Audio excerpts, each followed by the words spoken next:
欢迎继续回到九鬼九直播周末为您带来的精彩赛事。接下来我们继续来介绍2021年全国羽毛球冠军赛的单项决赛。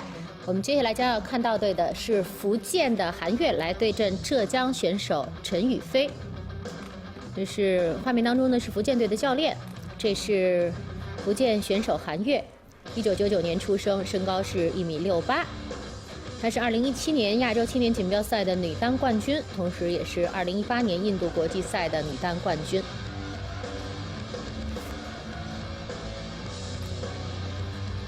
前世界冠军，目前在浙江队呢担任教练的王林。陈雨菲，1998年3月1号出生，身高1.71米。 在过去的1年当中呢，除了训练之外呢，陈雨菲呢是在12月1号和国家队的队友贾一凡和黄雅琼一同加入了中国共产党。在世界排名方面呢，陈雨菲目前呢是在保持着世界第2的位置啊，这是截止到4月20号这一周为止的世界排名的情况。那么韩悦的世界排名是25位。在昨天的女单半决赛当中呢，陈雨菲的对手呢是世界排名17位的湖北小将王芷怡。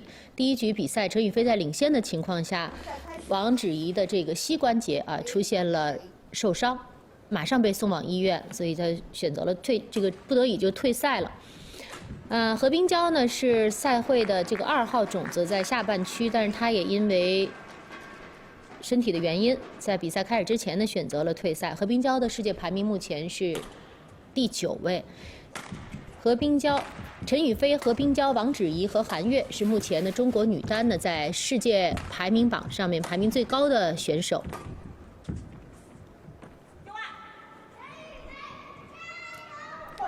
所以这个全国羽毛球冠军赛基本上呢是能够反映中国国内的情况，也就是说呢，最好的选手晋级了最后的决赛。那除了有一些这个意外情况的原因。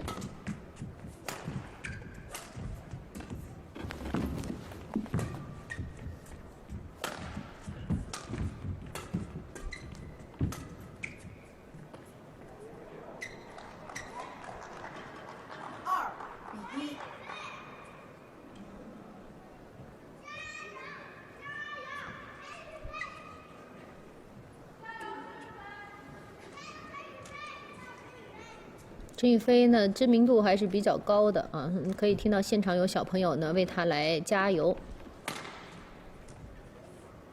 在昨天，陈雨菲和王芷怡的比赛是第一局打到19比13陈雨菲领先的情况下，那么出现了这个意外的受伤情况。韩悦昨天也是苦战3局，击败了湖北的戴望。另外，他在晋级之路当中也打败了北京队的蔡妍妍啊。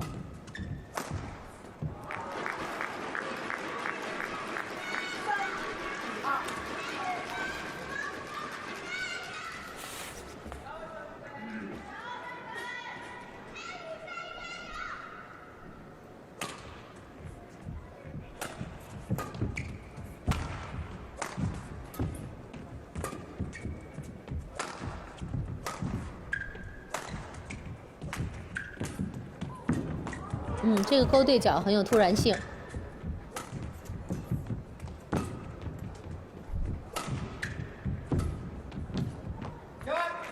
陈雨菲判断非常准确。双方呢在前面几个回合里边呢都是打得比较的耐心，互相的来4方吊球。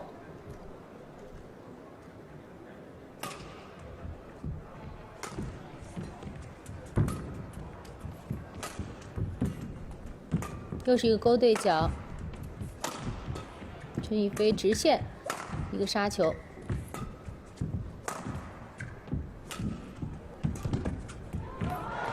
反勾了一个对角线。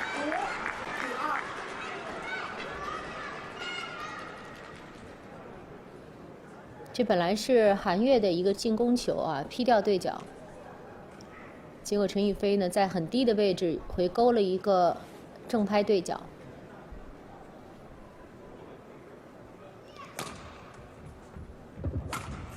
两个人靠突击得分，现在还是比较少，基本上还是靠拉吊。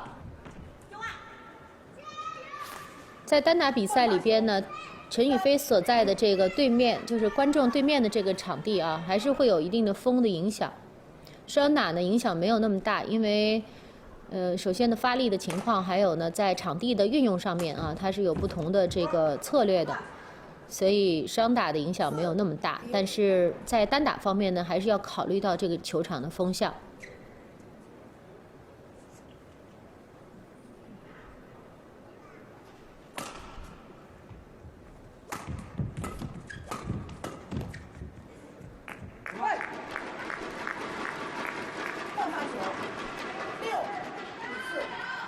对于很多优秀运动员来说呢，不参加国际比赛的日子，他们主要还是，集中力量来锻炼体能，补齐技术上面的短板。所以每个人呢都说收获很大。但是长期的训练缺乏比赛呢，也会让人产生一定的焦虑感啊，不知道自己呢目前所处的一个位置和训练的效果如何。所以呢，即使是全国比赛，很多运动员也非常的珍惜这种在赛场上面比赛的这个机会。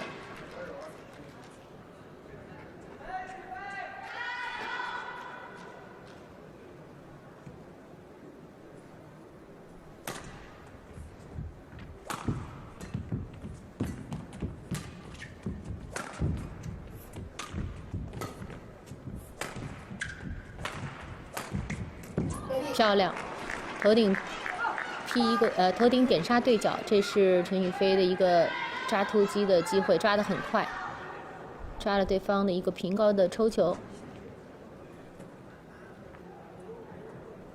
其实还是这样，比赛打到这个阶段仍然是就这种直接的突击得分呢，不是特别的多，还是在拉吊当中呢出现自己的失误或者是对手的失误。加速的推球，推的不是非常的到位，反而让韩悦打出了反击，6比8。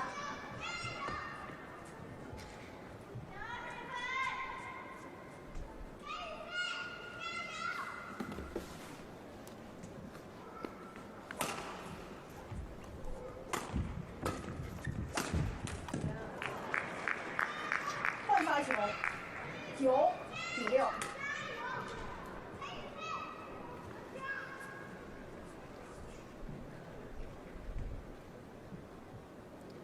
正拍抓推劈对角，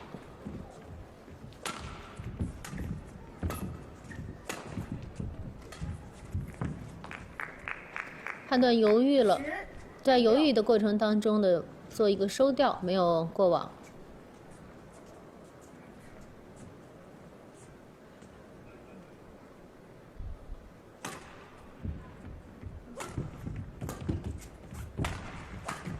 配送重复落点。这是在头顶位抓推，还是稍微慢了一点。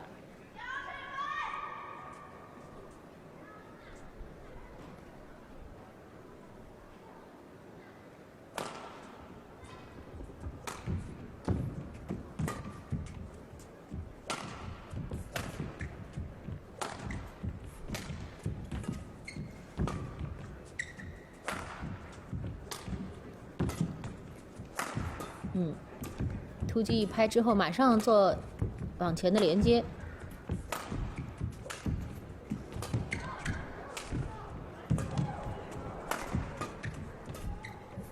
陈雨菲防守很不错啊！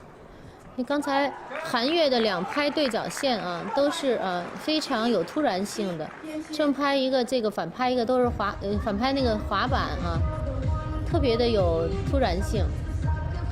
是韩悦呢在主导节奏的变化，但是陈雨菲都防守起来了，而且还等到了对手的失误。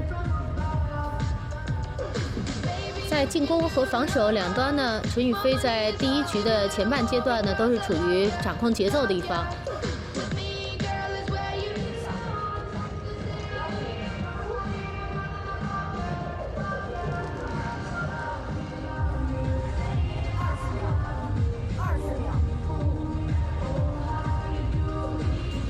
陈雨菲在今年的晋级之路当中呢，是首轮轮空，第二轮是战胜了福建的小将谭宁，也是目前中国青少年队的，也就2队的女单排名第1的选手。等一会儿呢，她将和老将黄东萍一起搭档，代表福建队来出战女子双打的决赛。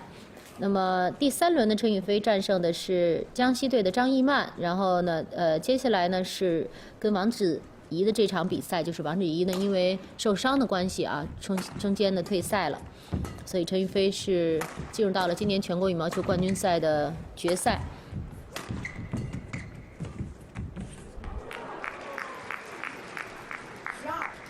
12-7。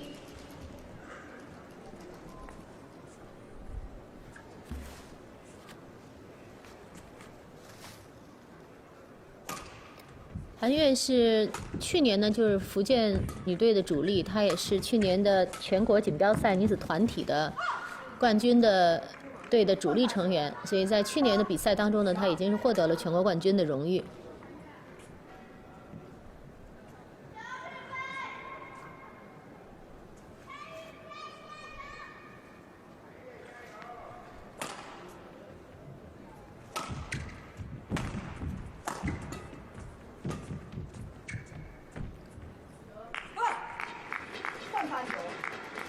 这个球是在界内，能把它控制住不太容易，有一点点风向的影响，但是仍然是把球控制在了底线的内缘之内。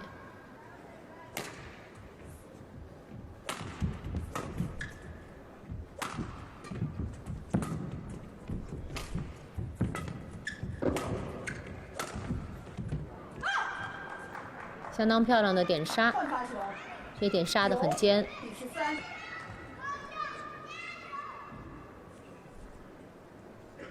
推陈雨菲的头顶啊，把对手限制在底线。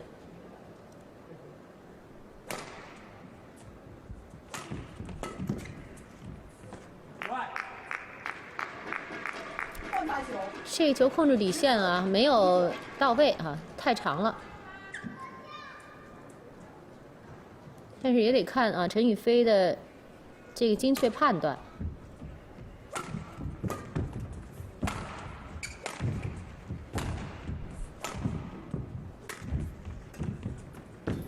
还是拉掉四方球，反拍勾一个对角，回搓，哎呦，这要求太高了啊！这球要是搓过来的话，就太高级了。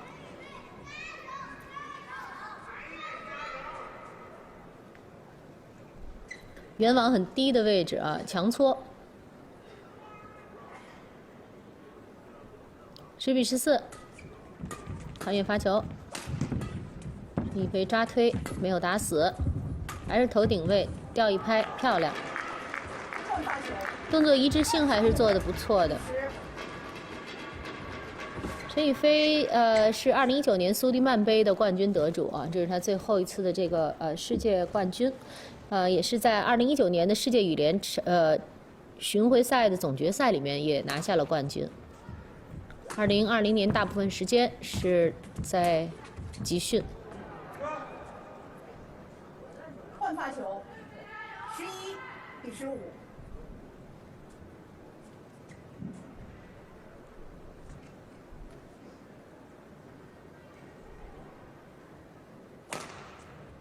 发后场高远球，陈雨菲拉平高球，要求太高了，头顶点杀出界。16-11。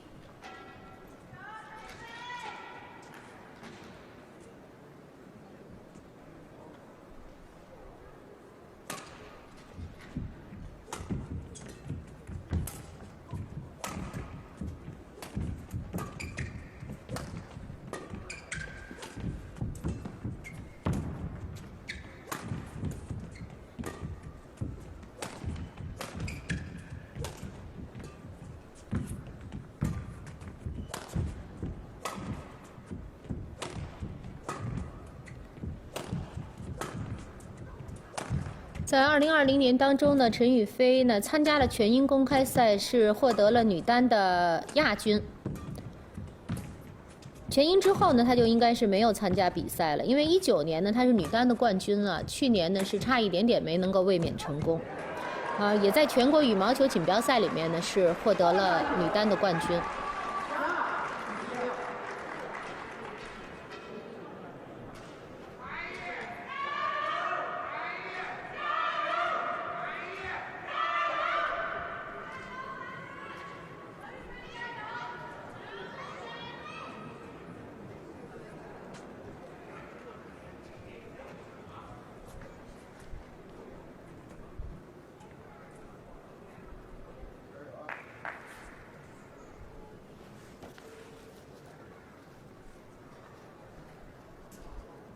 韩悦这个球拍线断了，居然还是把球控制在界内了，12比16，发起往小球，搓一个，抢搓还是很到位的啊，抢搓控网造成了陈雨菲的一个推挑底线出界。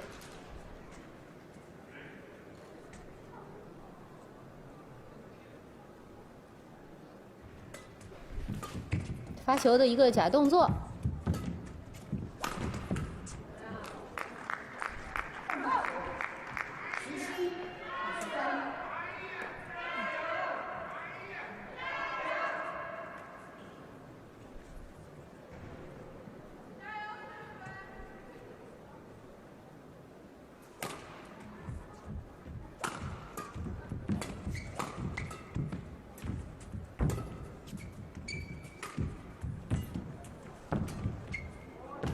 哦，这个反拍勾对角非常高级，让在前场的韩悦一个大转体啊，这是一个大转体，而且极其具有隐蔽性。点杀一拍，连接往前。拉起来，韩悦的反击啊！陈雨菲这个球还是平高球拉得比较开，所以这个韩悦的强行下压还是有一点点的冒进。19比13，陈雨菲领先6分。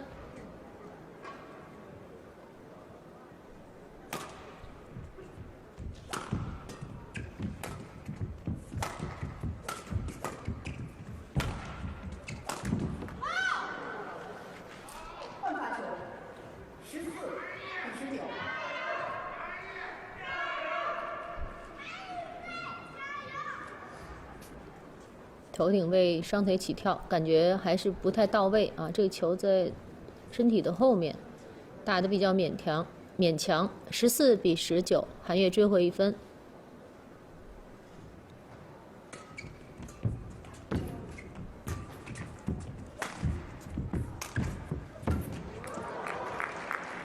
头顶的这个假动作啊，实际上变成了一个吊球。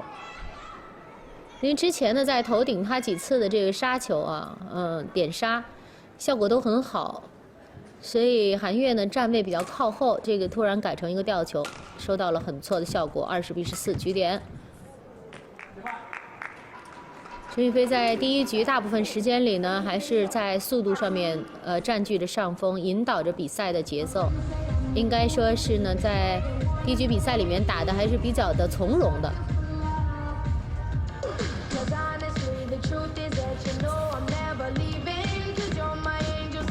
说呢，在2019年的最后，是他最后一次获得这个世界冠军级的比赛啊，就是这个苏迪曼杯，还有呢就是年终的这个世界羽联总决赛的女单冠军。2020年呢，在全英的比赛当中没有能够卫冕，然后获得了亚军啊，然后全国锦标赛里面拿到了女单冠军。所以陈雨菲呢，她参加的国际比赛比较少，但是一旦呢，出赛的话，她的这个胜率还是比较高的。到目前为止呢，仍然是中国羽毛球女单的领军人物。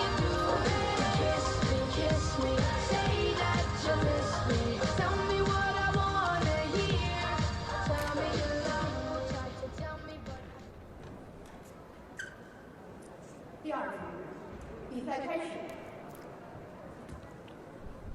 0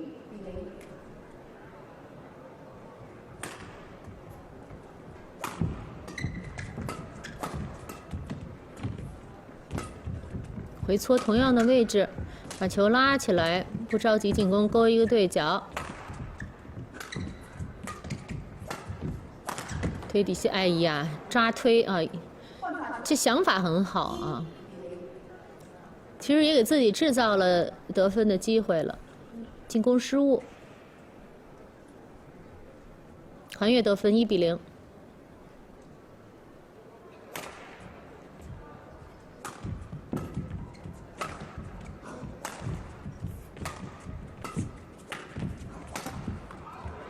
两个人都是急于进攻，这前面2分是谁进攻谁失误，也是抓推啊，压得太狠了。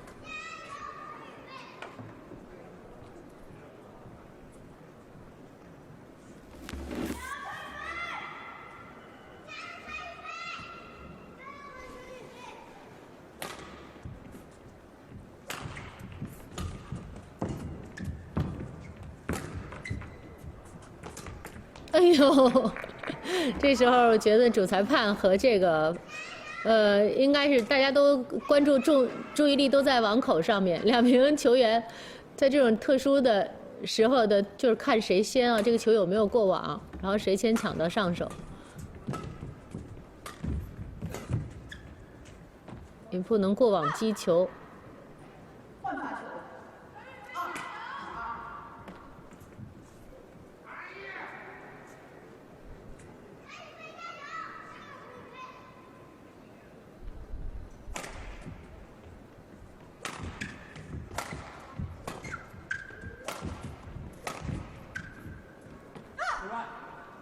2个人的平高球、高远球的一个互相限制底线，出现了失误。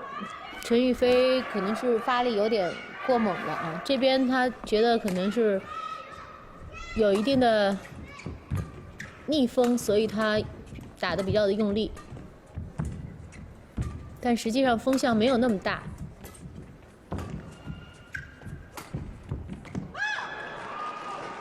漂亮。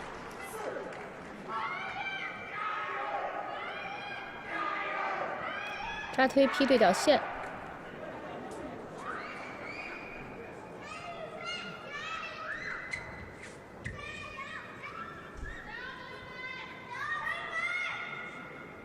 相互限制还是会出现机会的。韩越比分现在是2分领先。这个反拍的抽球不到位啊，被陈雨菲抓推得分。啊，对不起，是正拍的推球不到位。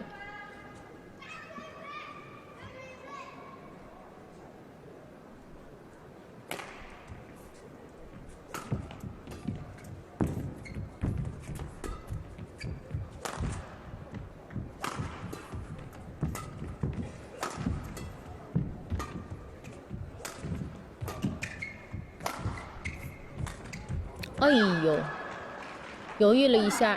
在转体位上面来讲，用反拍啊，想调这个勾掉往前。我们看一下这一球，很被动了，太低了这个点。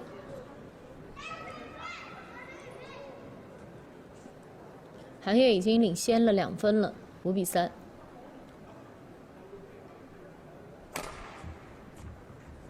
这段时间韩越的速度还是控制得不错，而陈雨菲这边频频失误。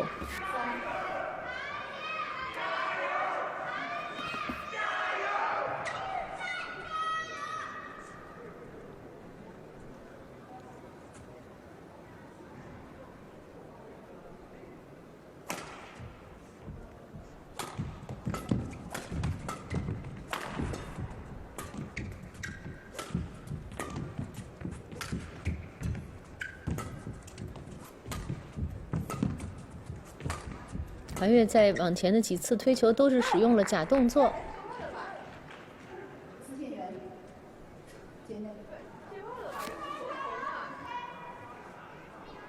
这球被判界内球。陈雨菲就认为这个风向比较的大，可能出界的可能性也比较大，所以他也认为这个球是个界外球。制裁判跟司线员确认之后是判定它是一个界内。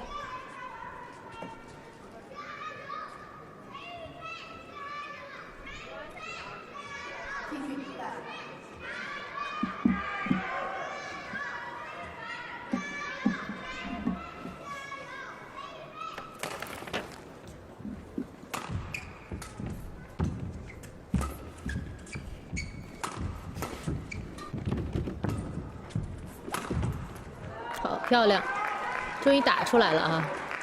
他自己在第2局的比赛里边，陈雨菲这边还是出现了比较多的这个进攻失误。这一球吊网前控网呢，也是破坏了韩悦的这个出球的到位，给自己制造了进攻得分的机会。过大了，要求太高。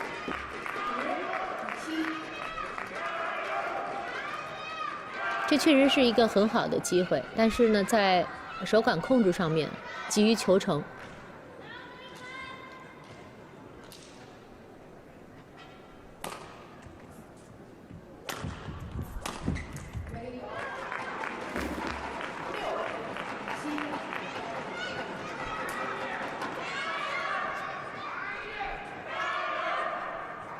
陈雨菲的进攻非常果断，感觉韩悦那边还没有做好准备呢。比分迅速又追到6比7。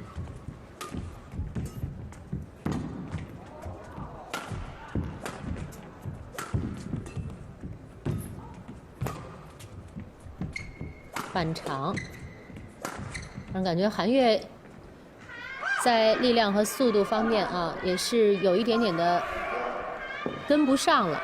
这个时候的一个平高球的过渡球，陈雨菲判断失误，又是一个界内。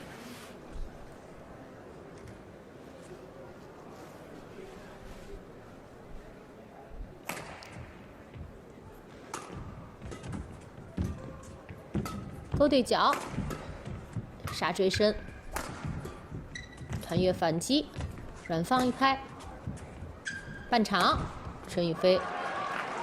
这是一个重杀，杀直线啊，点杀的也是非常的尖。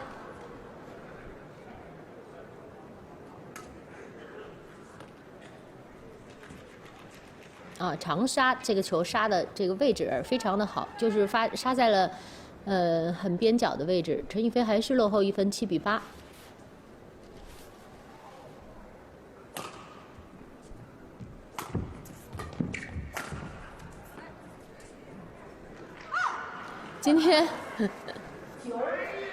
今天韩悦的这个球啊，都是在界内。陈雨菲还是有一点不适应整个这个场地，就是感觉今天这个场地好像没有那么强的顺逆风的影响。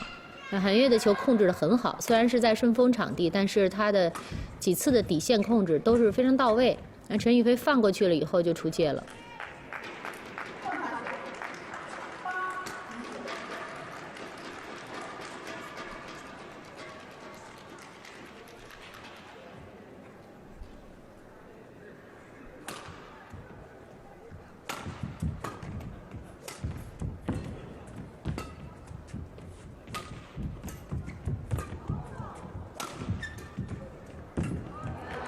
这个步伐真的很漂亮啊！就看谁呢，这个在场上早一点移动，然后呢，对场地的这个控制和利用更加的充分。9比9，陈雨菲第一次追平了比分，在第2局。韩悦是通过第2局早期的一个加速啊，陈雨菲的进攻呢失误，把比分一度跳开。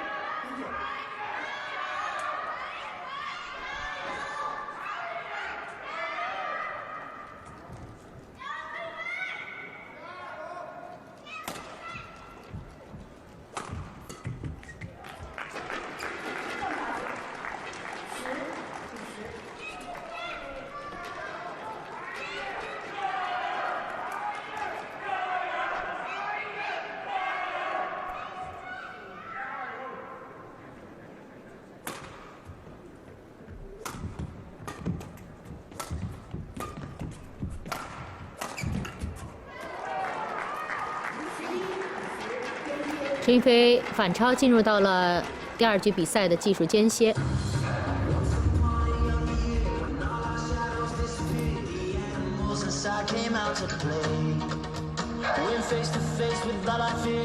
这段时间呢，中国队没有出去参加国际比赛。那么在国际赛场上呢，也是有一些年轻选手的涌现，像韩国的安喜莹、泰国的李美妙啊，这些都是在最近一段时间里面啊，成绩提升的非常快的女单球员。那么还有一些比较成熟的老将，像是马林啊，这个日本的选手山口茜，中国台北的戴资颖，都是仍然保持着非常好的竞技状态。所以奥运会的比赛上面呢，女子单打的竞争也会是非常激烈。所以在国内的赛场上面，陈雨菲的目的呢，就是来练兵啊，检验一下自己的一个训练成果。毕竟呢，到目前为止，她仍然是中国女单排名最高的球员。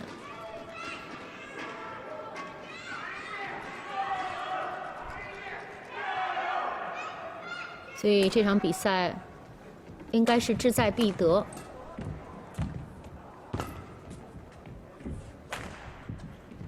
当然，我们看到韩悦呢，也是有很多这个可圈可点的表现，特别是在这个勾球啊、对角线的这个使用上面啊，还有这个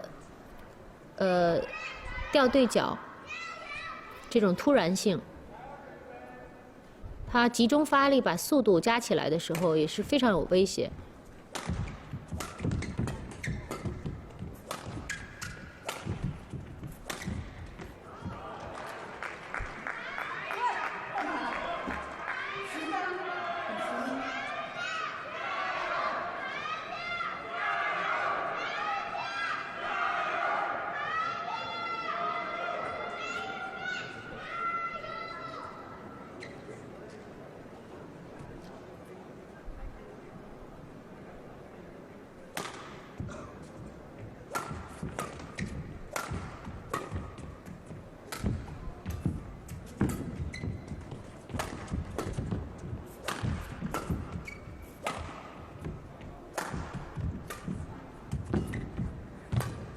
跟进很快，向后跑，两个人在拉吊啊，漂亮！韩悦这个球抢得好啊，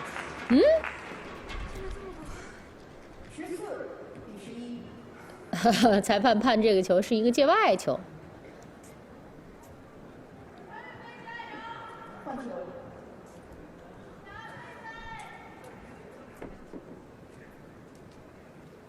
韩悦这个加速啊，真的是机会还是抓得非常好的，可惜就是要求可能太高了。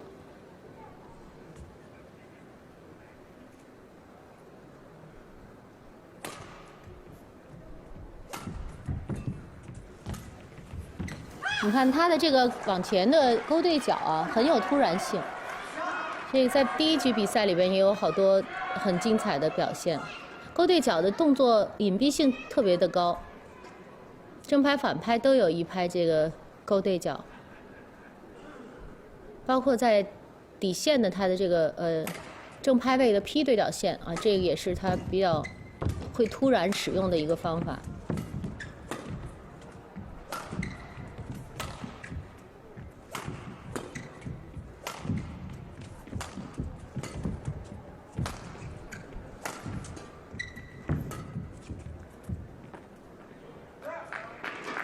应该是出边线了。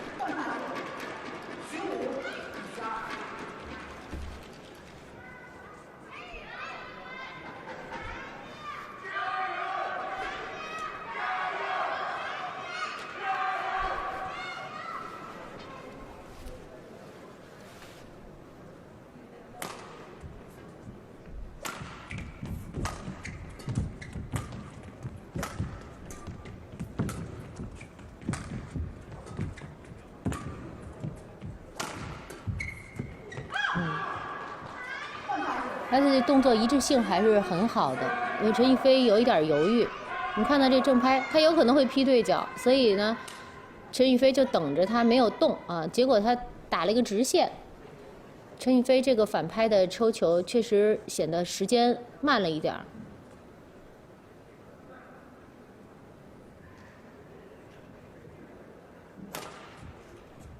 所以羽毛球运动员他这个动作一致性很重要。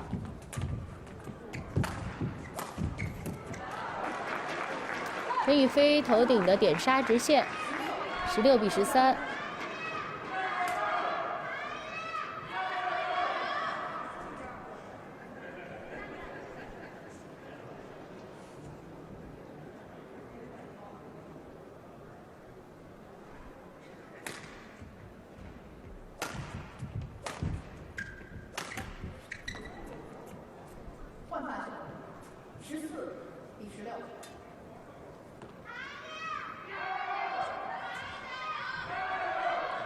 看一下这个球，这种翻网而过真是没有办法啊！14比16，远网勾对角，哇，抽了一个香蕉球啊！这球有一个弧线的感觉，就抽回来了。看。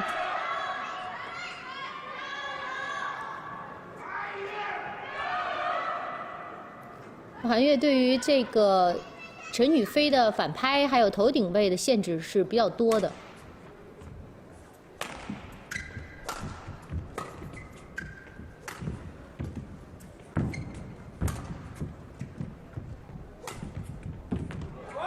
这是他比较擅长的，可是自己的站位应该是在中场，劈对角的话，这个要求太高了，劈出了边线。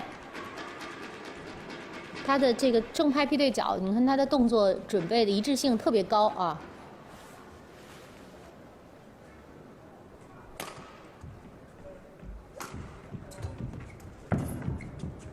还是限制陈雨菲的头顶。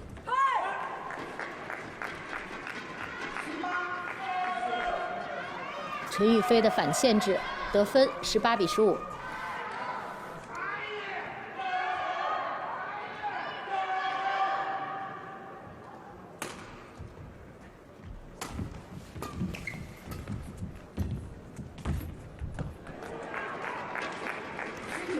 19比15，距离这场比赛还差2分，陈雨菲就能拿到今年的全国冠军赛的女单冠军。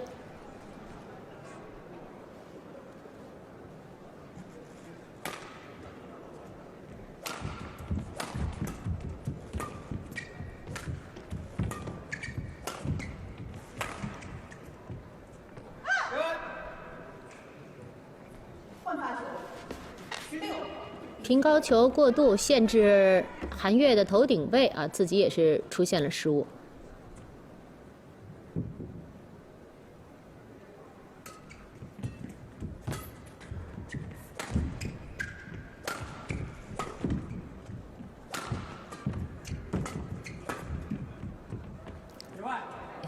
推出界外了，韩悦继续追分，17比19。 陈雨菲要求换球啊，来调整一下节奏。韩悦这连追2分。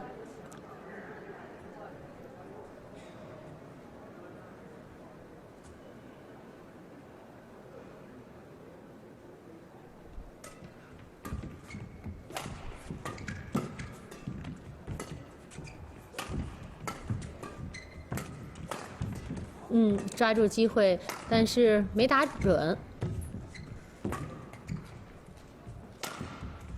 这个封网的时候，稍微的没有打准，爬起来之后继续再战，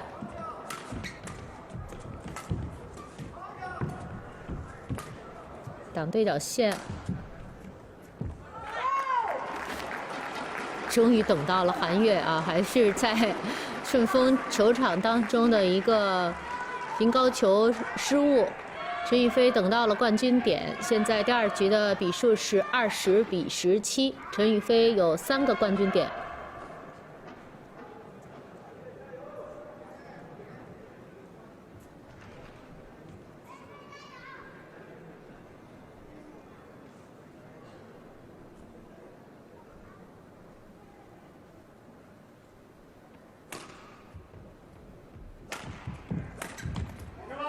头顶点杀，抓推点杀没有打中。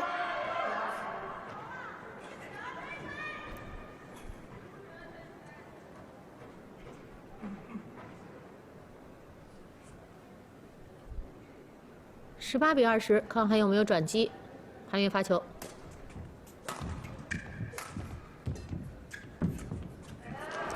想用一个假动作放网啊，想打出自己的技术特点，结果可能想的还是比较多。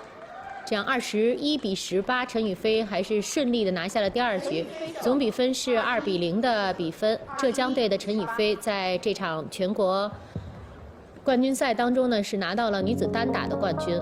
像去年一样啊，她再次拿到了全国冠军。去年是这个全国锦标赛，今年是全国冠军赛。陈雨菲呢都是继续捍卫了自己在中国女子单打的这个1姐的地位。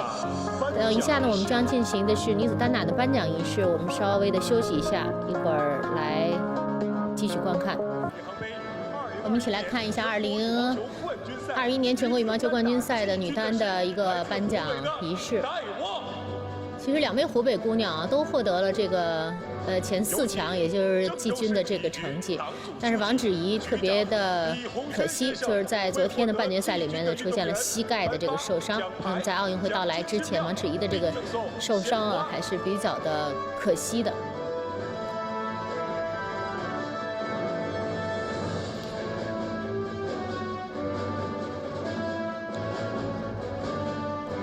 现在看到的这是为戴望来颁奖，王芷怡现在是在医院啊，昨天受伤之后就被火速的送往了医院。2021年全国羽毛球冠军赛女子单打亚军的是来自福建的韩悦。韩悦在今天的比赛当中呢，还是发挥了自己的水平，她的技术特点呢也是得到了发挥。体育局乒乓球、羽毛球。 网球中心主任杨晓女士会获得河南省体育局的乒羽网中心主任来为亚军的选手来颁奖。送鲜花。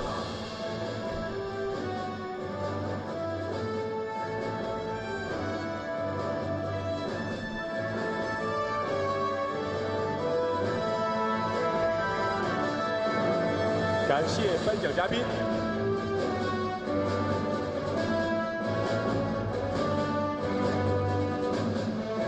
获得中国建设银行杯2021年全国韩悦还是非常开心的，觉得自己特别满意。来自浙江的陈雨菲。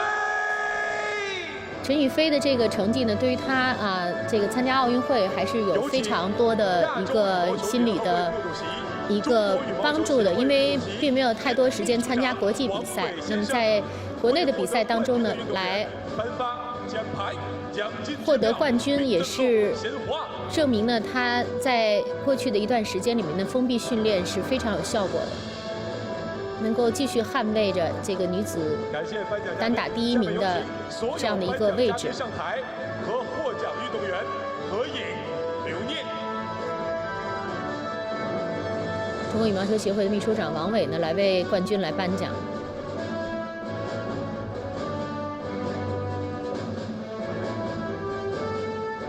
让我们再次以热烈的掌声向获奖运动员表示祝贺。感谢颁奖嘉宾，请获奖运动员、颁奖嘉宾退场。好，接下来我们将要进行的是男子单打比赛的转播，2位年轻新秀之间的对决，由湖北的孙飞翔对阵广东的雷兰曦。休息一下，等一下我们回来继续呢来介绍比赛的情况。